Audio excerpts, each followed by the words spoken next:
in presentation mode. Hello, can you hear me?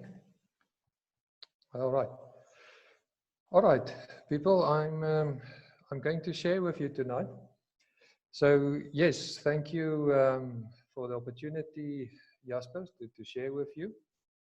I've been involved in different companies. As he said, my name is Iaan van Niekerk. I'm the husband of a lovely wife, Francie, and the father of 7 children. And then I'm the CEO of the Skitterblink franchise services and a board member of the Gig CFI and various other businesses. And also the chairman of our Doornkloof Residents Association. I specifically mentioned these 3 levels because we're going to handle that in tonight's session. This presentation is my personal observations and the experience that I had until now. So just take note, I'm not a professional financial advisor. And what I'm going to share with you is what I've implemented in my life, in my business, in our community during the last 15, 20 years. So we just want to share with you what are the trends that I'm currently picking up and actually what we were being prepared for a time like this. It will be on 3 different levels. First of all, there are emerging trends after the COVID-19 on a personal level, then on a business level, and also on a community level. I think we've all been prepared for a time such as this. There are different things that are coming together now, and I think all of us agree it will never be again business as usual. We have to adapt to the new trends, to the new things that's coming forth. So I just want to share from my personal experience what I've been picking up, what will be the trends and what we must be looking out for in the future. So let's start off on the personal level. Most of the things will be on that level also. The first thing that I'm picking up and that I'm seeing is that the family will be the foundation for the future. It is the cornerstone of a community. And your dinner table is going to be the assembly point and not the Wi-Fi router, as a lot of people are thinking, especially the young ones.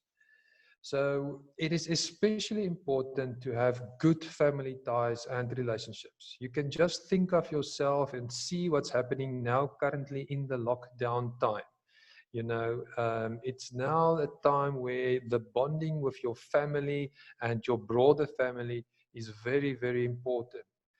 And if you don't have those ties and relationships in place, it's actually a lonely time at this point in time because you are locked down on your own in your house and you can't move around. There's not a lot of things that you can go do socially at this point in time. Then the second thing that we're picking up, as you've seen, I've got 7 children right through from working together with me in university, high school, primary school, and the creche.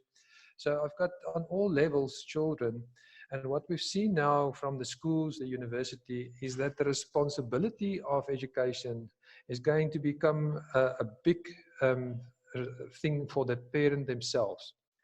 If you're not going to take responsibility, your child will just become part of the system and they're just going to push them through to make sure that they have a grade 10 or 11 or 12. So you will have to take responsibility, even if you're in a private school or a state school or any one of those type of schools, you still need to take responsibility of your children's education. So distance learning, e-learning, home-based learning is a thing for the future. I've seen now with my children in university, they already got their login codes and stuff. I think until the end of June, they're going to do all based on e-learning. I also see with my matriculant, he's also receiving a lot of information that they will do online training for him. And then even the primary school children are getting a lot of information through email and other training materials. People that you must take note of this is really time consuming for the parent. I don't know how all the parents are going to try and do it with full-time jobs and things, but what we can see at this point in time, it is a time consuming thing to homeschool your children even with the electronic mediums that they're helping and assisting us. So that's a trend that you just have to check out for. Another trend on the personal level, your spiritual connectedness.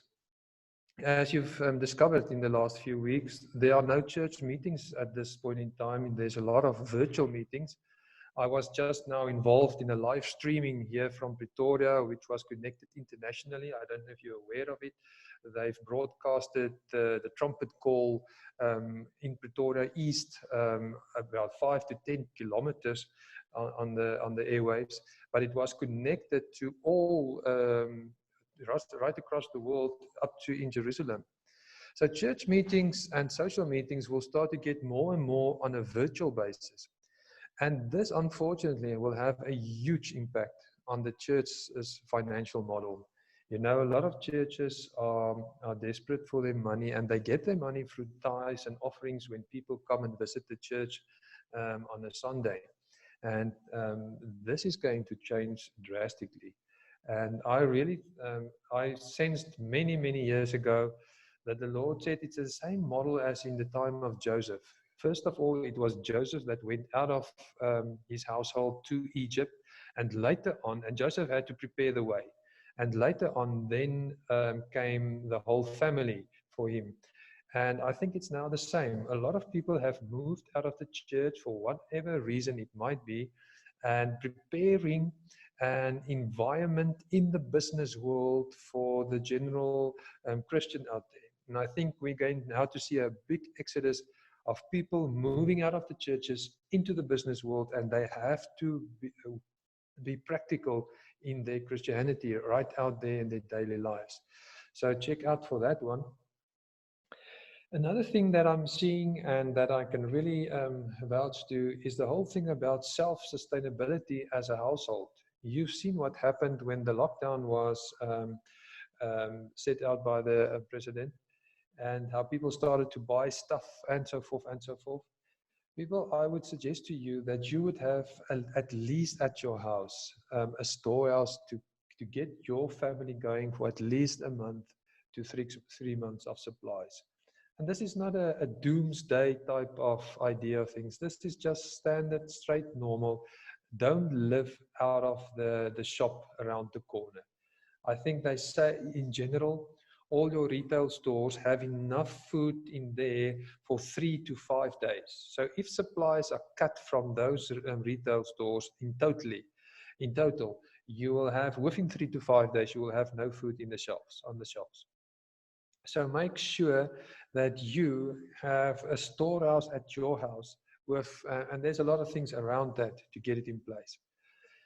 Another thing that's going hand in hand with that is your rainwater harvesting or grey water systems. Water will become scarce in the future. It's a fact, it's a prophecies that's been foretold. So it's not going to be if you are able to pay for it, it's going to be if water will be available. So make sure that you have at least some sort of a system in place at your house. We have put in place a grey water system in our house. It takes time, it takes planning, it takes a lot of resources to get that systems going. And even we've also put a municipality tank up so that we will always have a 2,000 liter spare water at home. So it's coming in and out the whole time, so it's circulating. Think of those practical things. Then in terms of getting off the grid, we have a tide system at our house. In other words, we're making use of different things, and we're also still connected to the municipality. So make use of solar generators and so forth. Get your gas, geysers, and stoves in place. And of course, have some extra fuel for your vehicles and your generators. I think these things that I'm mentioning here about self-sustainability was a lot of the time thrown and said, this is a group of people, they call themselves the preppers or something like that. I think this is going to become a necessity, and you have to look after your family in the times ahead. Another trend that I'm picking up is the food networks. I want to encourage you to be part of various networks. We are staying here in Doornkloof in Centurion, and we are connected to networks that deliver meat, milk, eggs, fresh vegetables and fruits, and general groceries at our home. Make sure that you work with online ordering and home delivery systems. As you see now, essential food networks are part of the essential services. So they can, if they have an online ordering system, they can deliver at your home. But be careful and check if the people can handle scalability. I am part of a network that we call COS. Kom ons spaar is the Afrikaans for that. And that is really going to go to great lengths at this point in time. So yeah, you must be able to check that. All right, then you must also check out that, you know, just as mentioned from course, in the last 3 to 4 weeks, they have 10 times exceeded their current, what will you call it, volume of supplies or of food that they are supplying. So since the lockdown, we are very busy. Just to give you an indication, there's their website that you can have a look at. You can be a hub owner in this system. So this is just one example for you to have a look at. And it's based on very fresh fruit. It is healthy food. And the big thing that they are doing, they are connecting the farmer or the supplier directly to you, the client. So there's not a lot of people in between, a lot of networks that can break in certain times. Just to give you an indication, here's what we've normally had 8 to 12 clients at our hub on a Wednesday evening. The last 2 weeks, I had 35 clients per week. It just mushroomed. So we received the food, and then we pack them in the different baskets, and the clients come and pick them up at our house. So there's just an indication of the amount of food that we were distributing just here around my house. So our hub is a community-based system. I'm just delivering to my local community. People can buy from me. And the cost administration website handles everything at the background. So, and yes, they can see it's connected to a lot of suppliers, milk, eggs, meat, fresh fruit, and you can order anything. So have a look at that. Another thing a trend that I want you to check out for is the health systems. As you've seen now in the world, not just at this point in time in South Africa, but in Europe at this point in time, health systems might not be able to handle high demand all at once. You might find yourself standing in a line, even if you have a medical aid and you have the money to pay it. If there's no ventilator, there's no ventilator to help you. So the whole thing is to get into a healthy lifestyle and be proactive. Take care of your body. Make sure that you are not feeding it with rubbish and that you are looking after your body at the whole holistic point of view. At this point in time, the health shops are really booming. Make sure you are connected to health shops and that you get the right things for yourself. Again, check out online ordering and a home delivery system. I've known this, you've seen the brand there at the bottom, NutriBands. I think we're now a client of them for nearly, I think 15 years or so. You can directly order from them. There's their website, nutribands.co.za, or they got a very, very nice app, a Nucleo Superfood app that you can download. And Dr. Anton Janssen van Rensburg, he's the founder of this, and he's developed that Nucleo Superfood. So together with us in Skitterblink, we have developed an immune boosting protocol that we are distributing with our chemicals and things also to help and assist people on the next level. So you can go and have a look at this. So you can order that Nucleo food, the colloidal silver, that liposomal vitamin C, probiotics, they got raw biotics on their app. So if you can't get access, you'll find some at this point in time that the big retail shops are running out of stock at some point in time. make sure you are connected to local networks that have a healthy variety of food, vitamins, and so forth. So go and check out this website, nutribands.co.za, or get the Nucleo Superfood app for yourself. Right, so let's move to a business level. What trends am I seeing there? First of all, as you've seen now, certain businesses are declared as essential services. If at all possible, see if you can have a business or a part of a business that is part of essential services, or at least be a supplier to essential services. Because what we are doing is, if you are an essential service and you have a supplier that must supply something to you, what I am doing as the essential service company, I give a permit to my supplier and I say, okay, you are supplying my vehicle magnets for emergency services. Can you please go and print for me? And they go and print with the permit that I as an essential service is giving them. People, I just want to mention this, and maybe people won't like it. The COVID-19 is going to repeat itself in the future. Maybe not in the form of another COVID-19 outbreak, but it might be another virus. It might be a meteor. It might be economic downfall. It might be I don't know, different types of things. But please take care and know that there can be something happening in the future. Okay, so gear yourself for these types of scenarios. Then also have a look at your business, your current business, and check out that you can have a partly recurring income in terms of what is passive and what is going to happen. At least, if it's possible, have three different income streams, different businesses, so that you can have a look at what's happening in that. 3 income streams will really help and assist you. Then, in terms of banking, I would really suggest that you be part of a cooperative bank like GIG that you see now. And check out that that you become part of a member-based business.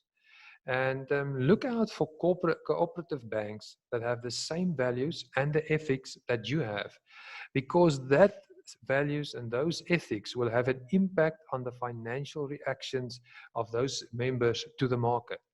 So if you are in a certain environment and all the people are not going to get scared about whatever the situation is, you won't have a bank run in your cooperative bank. So I would really suggest you could become part of a cooperative bank environment. You know about GIG and their websites, you're welcome to visit them. Then, of course, investments.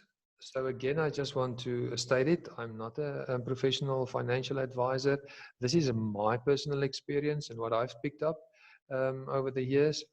You must be able to make quick changes on a short period of time with your money. So if your money is in a long-term type of thing, be careful if you can't get access to it in a quick way.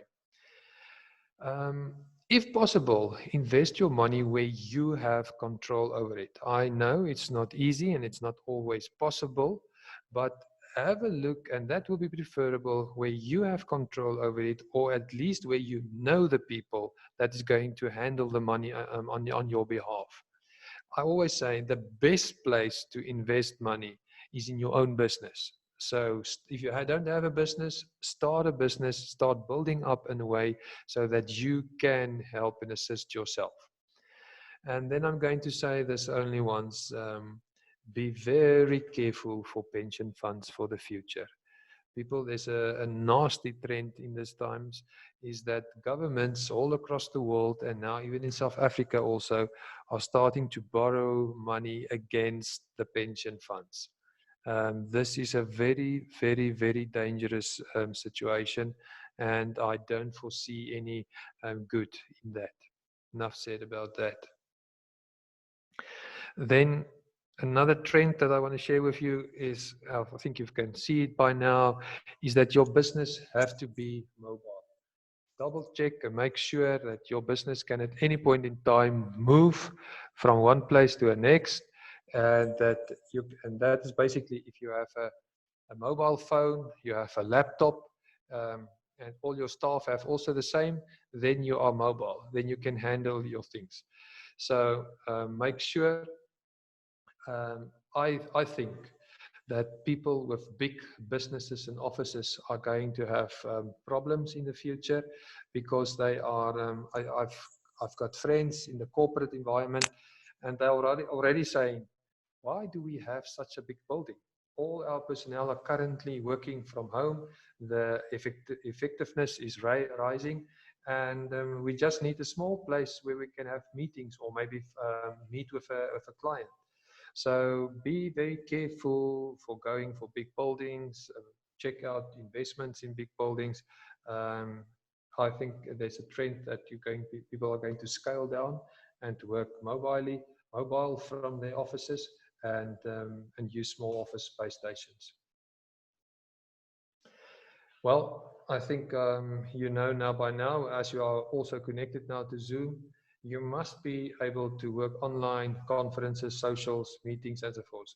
You must be able to connect via a video, audio, screen sharing, a recording. Those are the basics when you do online meetings. Familiarize yourself with something like Zoom that we're using now, or Skype, or Teams, or Google Meet. Those are the things that you can check out. Just to give you an indication, in December last year, Zoom's clients were about 10 million. At this point in time, by the end of March, their clients were 200 million clients that they are serving. That's just to give you an indication of how it expanded during this lockdown period. In terms of data connectivity, internationally, the trend is that the data or internet data increased from 30 to 50% in general. A local company, WiFi, is a company that you can really check out for data connectivity for either your home or your business. They really are professional people that you can have a look at. Their internet data increased from 25 to 30% in the last 3 to 4 weeks. Now, interesting enough, there are two different things that you can have a look at. The one is the usage-based networks. That's where you pay per usage. Those companies are making a lot of money in this time. But the uncapped networks, interesting enough, they have additional costs on their companies. Why? Because they had to upgrade the infrastructure to handle the additional traffic that people are currently using from their homes. Okay, if we quickly talk about Skitterblink, that's the business where I am involved in, that I've started about 22 years ago. And franchised, we currently have about 17 franchises. At this point in time, a certain portion of our business is extremely busy with disinfection and decontamination. We decontaminated the aeroplane from Wuhan, China, that brought that 114 people from China. And since then, we are really running around with our business. We disinfect daily cargo coming in from international flights from Johannesburg, Cape Town, and we're going to soon start also in Durban. So all the cargo that's coming in, we have to go to the cargo base, and then we disinfect them with our fogging machines and the disinfectants. We basically use the same technology, the same chemicals that we are using in the crime scene cleaning environment. So yes, we also disinfect offices, transit vehicles, clinics. Today we had to go and do a retail shop there in Boksburg. The whole retail shop had to be closed because there was a positive COVID-19 case in it, and we first had to go and disinfect the entire office shop for them, and then afterwards we give them a sort of a clearance certificate and say, okay, now you can go back, and that they need to supply to the Department of Home Affairs. So if you want to help me from a Skitterblink's point of view, We are looking for representatives across South Africa to assist us in different towns and cities. We have even looked now at a way of expanding more rapidly than franchising. So we're making use of contractors in certain cities. But we need people, we will train them, we will supply the PPE, the chemicals, even the clients. Because what's happening at this point in time is I am getting in head offices that are contacting me and say, okay, can you assist me in 4, 5, 6, 7 cities and towns across South Africa? I've got stores in all across the South Africa. Then I will need people that are trained and ready to go and disinfect those places. So you're welcome to contact me. You can send an email to manager@skitterblink.co.za, or my cell phone will be at the end. Okay, so just to give you a quick idea, there's the plane, the aeroplane that came from Wuhan, China. We had to go and disinfect it. That was quite an experience. That plane had more than a ton of healthcare risk waste that we had to carry out there.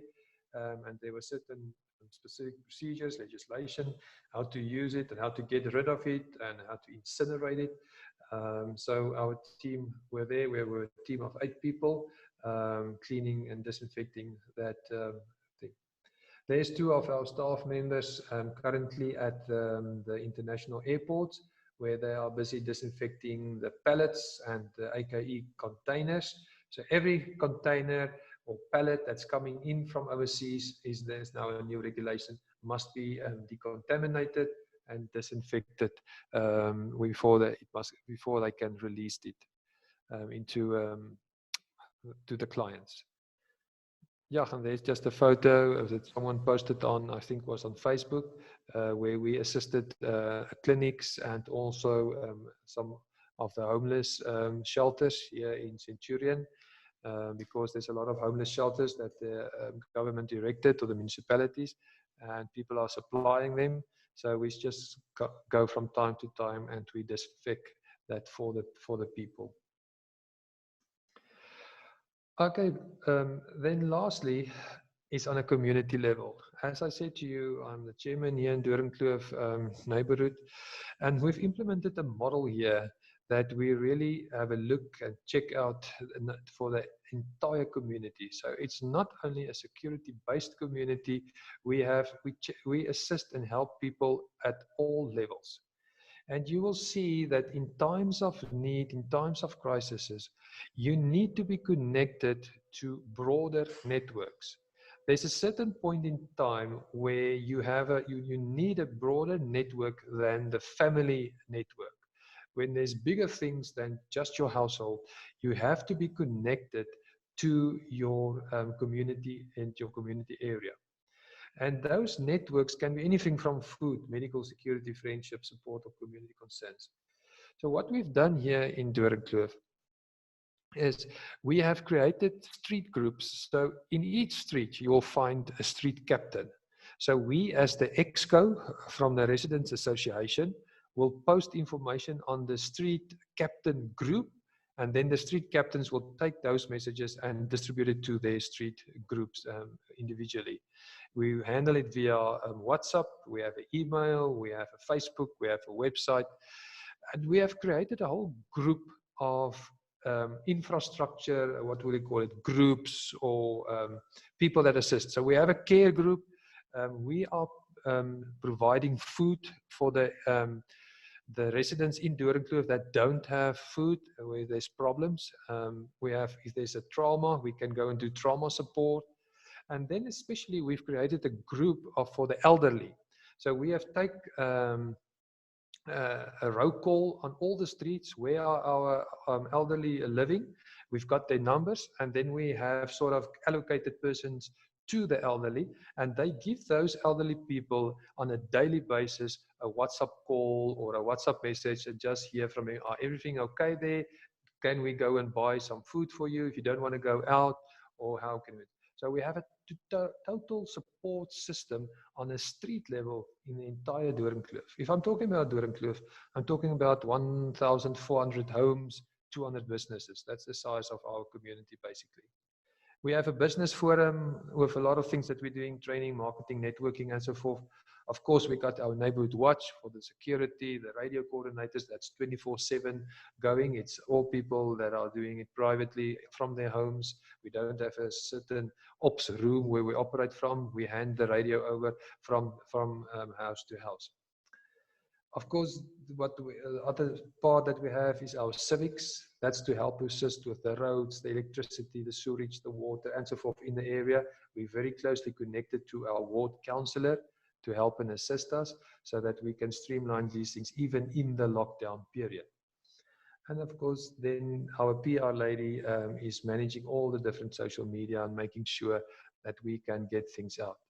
What I've done also as chairman, I am releasing a daily message to the community, helping them, assisting them, encouraging them, uplift them, and give them through some information. So I have a countdown system where I count down the days and we give this information through to them. So people, that's from my side. I hope this will help you, and you're very welcome to contact me if there's some additional info. But that's what I'm currently picking up in the business world, in my personal life, but also in the community. So with that, thank you for the opportunity, Jasper. Over to you.